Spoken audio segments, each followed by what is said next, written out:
कांग्रेस नेता राहुल गांधी की भारत जोड़ो यात्रा का दूसरा चरण रविवार को शुरू हुआ। मणिपुर की राजधानी इम्फाल से शुरू हुई इस यात्रा को भारत जोड़ो न्याय यात्रा का नाम दिया गया। मणिपुर से शुरू हुई राहुल की यात्रा 20 मार्च को मुंबई पहुंचकर समाप्त होगी। इस दौरान यह यात्रा 6,700 किलोमीटर से अधिक की दूरी तय करेगी। भारत जोड़ो न्याय यात्रा अपने तय समय से काफी देरी से शुरू हो पाई। इसकी वजह यह थी कि दिल्ली में खराब मौसम की वजह से राहुल और कांग्रेस के अन्य नेताओं को ले जाने वाला विमान समय पर उड़ान नहीं भर सका।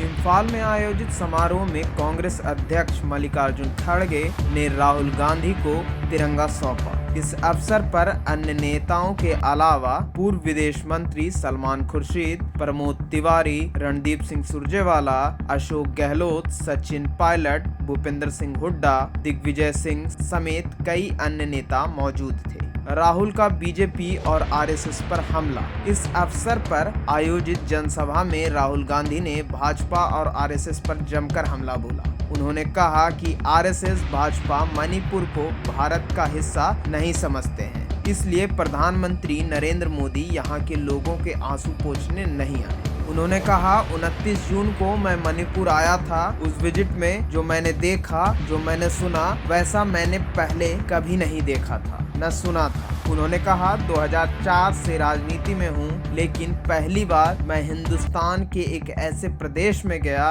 जहाँ गवर्नेंस का पूरा स्ट्रक्चर ढह गया था। उन्होंने कहा मणिपुर वो नहीं रहा, इसके कोने कोने में नफरत फैली, करोड़ों लोगों को नुकसान हुआ, लोगों के भाई बहन और माता पिता उनकी आंखों के सामने मार दिए गए, लेकिन आज तक प्रधानमंत्री आपको गले लगाने और आपके आंसू पोंछने नहीं आए। यह शर्म की बात है। कांग्रेस नेता ने कहा मैंने इस यात्रा को मणिपुर से शुरू करने का फैसला इसलिए किया क्योंकि हम आपको अपने मन की बात नहीं बताना चाहते हैं, हम आपकी बात सुनना चाहते हैं। वहीं कांग्रेस अध्यक्ष मल्लिकार्जुन खड़गे ने कहा कि मणिपुर का युवा बेरोजगार है, खिलाड़ी ट्रेनिंग नहीं कर पा रहा है, बच्चों की पढ़ाई बंद है, लेकिन मोदी सरकार को कोई फर्क नहीं पड़ रहा है। उन्होंने कहा हम अहिंसा और शांति चाहते हैं। देश के पूर्वोत्तर इलाके को उनके स्टेटहुड से लेकर बड़े बड़े प्रोजेक्ट्स कांग्रेस सरकार ने दिए, लेकिन मोदी सरकार आने के बाद केवल पब्लिसिटी का काम हो रहा है। जनसभा के बाद राहुल गांधी भारत जोड़ो यात्रा